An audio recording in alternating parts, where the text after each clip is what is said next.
I was told the first thing I should do is check to see if you can hear me in the back. I'm a professor from New York. I'm not used to not being heard. Loud and obnoxious, not a problem for me. I also am absolutely thrilled to be here, and I really want to thank the conference organizers for putting me between you and the rush hour, and after one of the 100 most powerful women in Canada.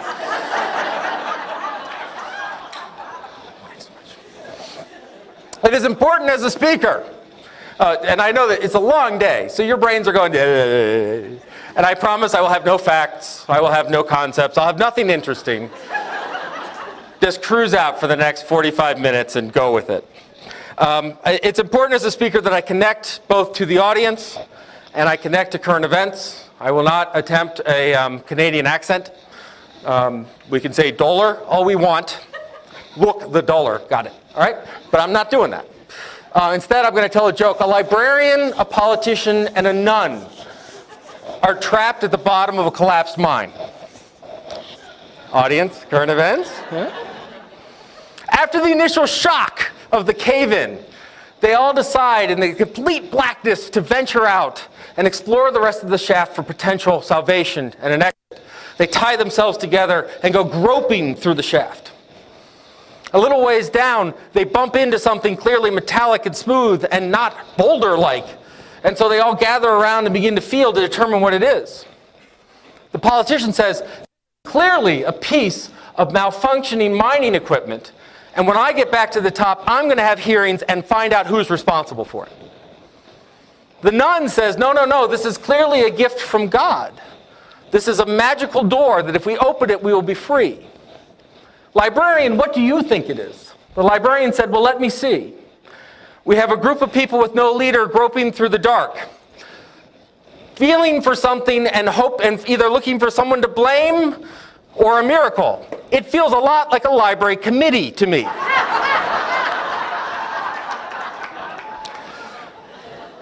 So I think, no facts, no stats. There you go. So I think this is part of the question that we're here to deal with.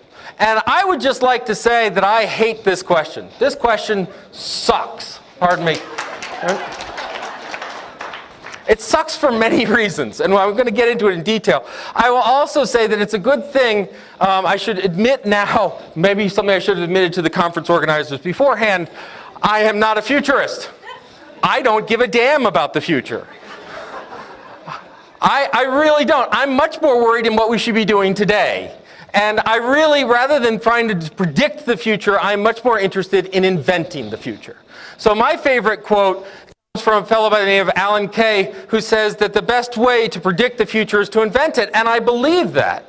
I believe that one message that we need to get across is that we don't need a committee feeling through the dark. We don't need an innovation pro temp. We don't need to have a 12-year-long process to look at the possibilities, to come up with a task force, to divide an option that will then go through a series of conversations. We just need to get down to making our life better. All right, so that's what a little bit of what we're going to talk about. So let me get back to why I hate this question. So this is actually a question that I was asked to answer at one point. The MacArthur Foundation came and said, Dave, go answer this. And I said, okay, give me money, okay. I called it my not that MacArthur Foundation grant, MacArthur grant. But it's hilarious because I noticed that the other thing that I'm scared to death of you folks is that I've been following the LibFoo Twitter tag. You guys are harsh. I mean, when someone got up and talked about the Age of Enlightenment and someone said, I'm putting out a preemptive strike on the Middle Ages as being important, I'm like, oh my God, he didn't even... So anyway, they asked me to go, and so I do it, I call up a library director and say, yeah, what's the future of library? I call up the library director. And the first reason you realize this is a horrible question is because everyone wants to redefine it. Well, what do you mean? Future of this library, future of all libraries. And finally you just say, yeah, answer the question. So I call up an academic librarian director and I'd say, what is the future of libraries? And their answer would be, well, I can't tell you the future of public libraries because they're screwed. But in the academic libraries, it's a social space that is all about learning and knowledge. And I call up a public library director and, well, I can't tell you about academic libraries because they're screwed. But we're going to be about a social space that's all about learning and knowledge. And you're just like, can you please just take a moment? Right? So I'm not going to talk about the future of public and the future of academic and the future of school, the future of special and the future of law. I mean, if there's any profession that's better at subdividing ourselves into little itty bitty pieces, it's probably serial killers trying to hide a body. I mean, in academia, we are used to this model, right? The model is take pond, divide until biggest fish in it you are, right?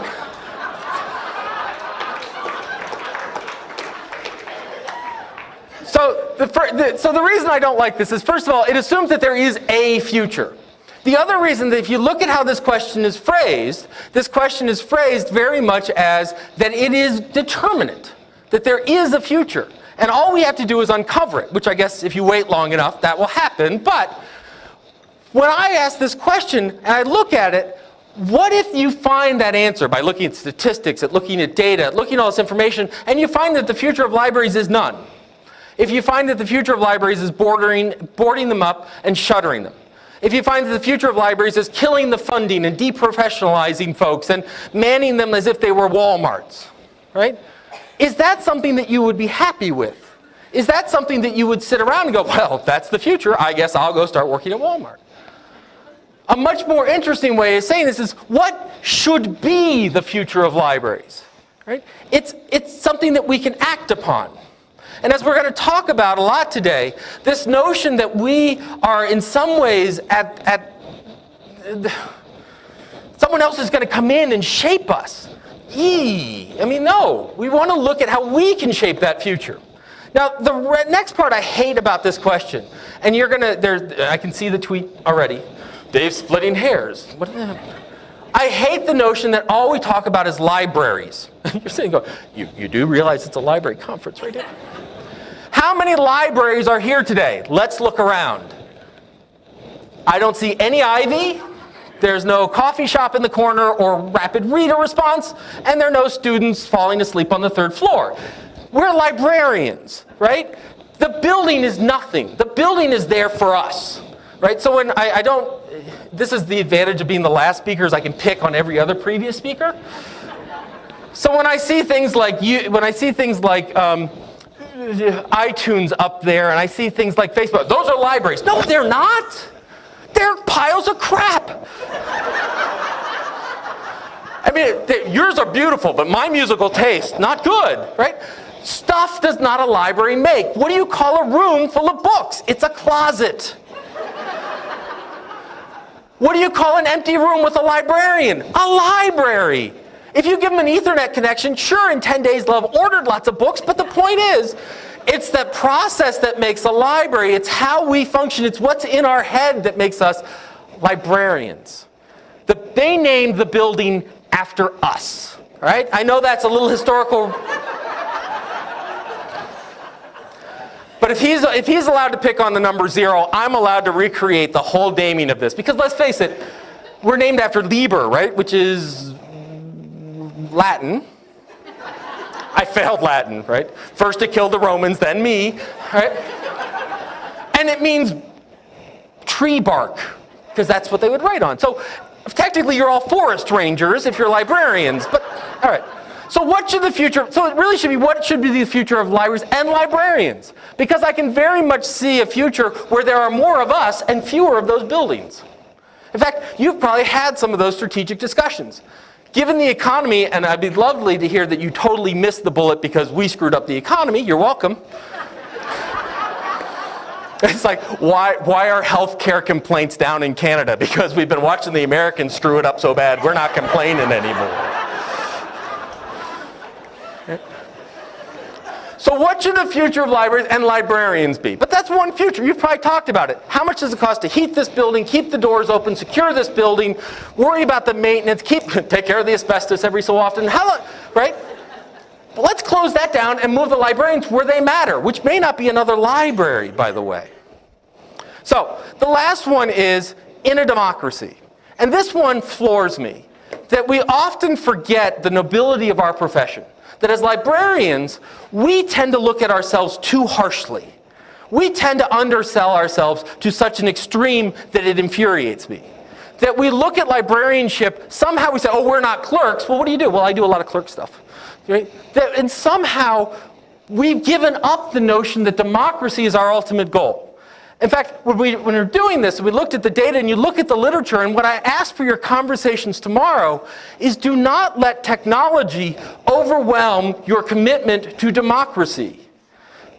What I mean by that, I mean our previous speaker, right, that security and innovation don't always go together. Sometimes technology gets in our way, right? I'm a technologist, I'm a gadget freak, I've got the iPhone, I've got the iPad, it's so cool, right? But there's a time to put it down. And we can't forget why we're doing them. That technology, Facebook, YouTube, Twitter, fabulous tools, but tools, just like an index, an encyclopedia. I am not a Luddite. What I'm trying to say is we are tool users and builders.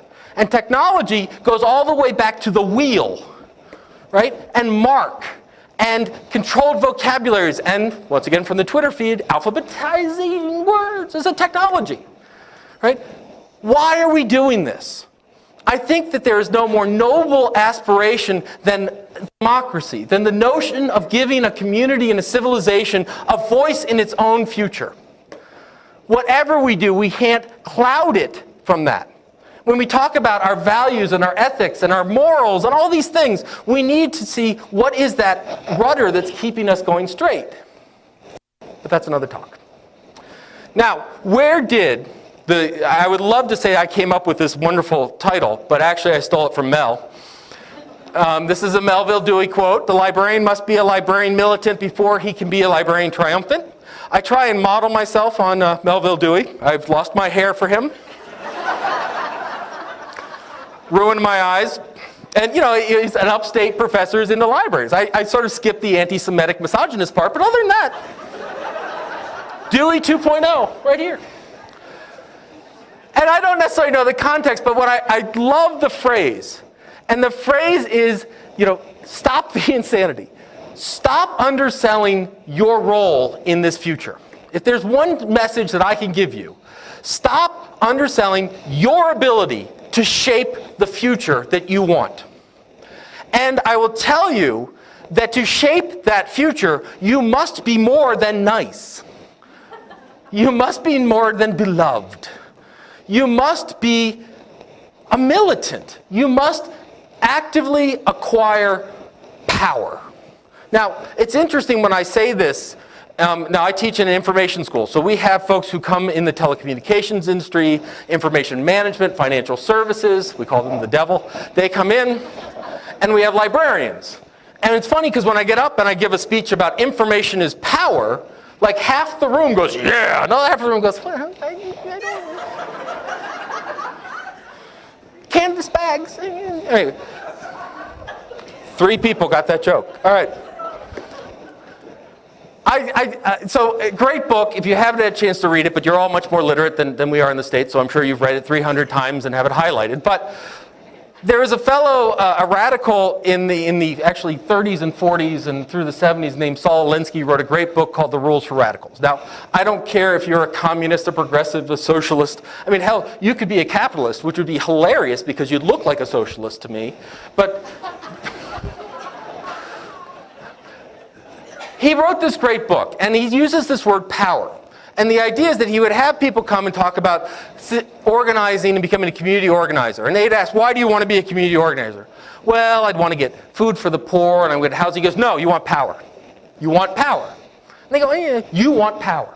To Saul Alinsky, the sin was not in having power or accumulating power. It was of depriving other people of power. If you look, and as a librarian, you say that part of your role is to empower someone, to give power to, where is the reserve that you're pulling from? Where's that goodwill that you can bring to it? So we should not shy away from this notion of power. So Alinsky's words. Why not use other words? Why not talk about empowerment? Why not talk about these other ideas? Words that mean the same but are peaceful and do not result in such negative emotional reactions. As we use purifying synonyms, we dissolve the bitterness, the anguish, the hate and love, the agony and triumph attached to these words, leaving an aseptic imitation of life. Power can be abused. Power can be misused. power is also the thing that allows us to do what we want. Authority is a form of power.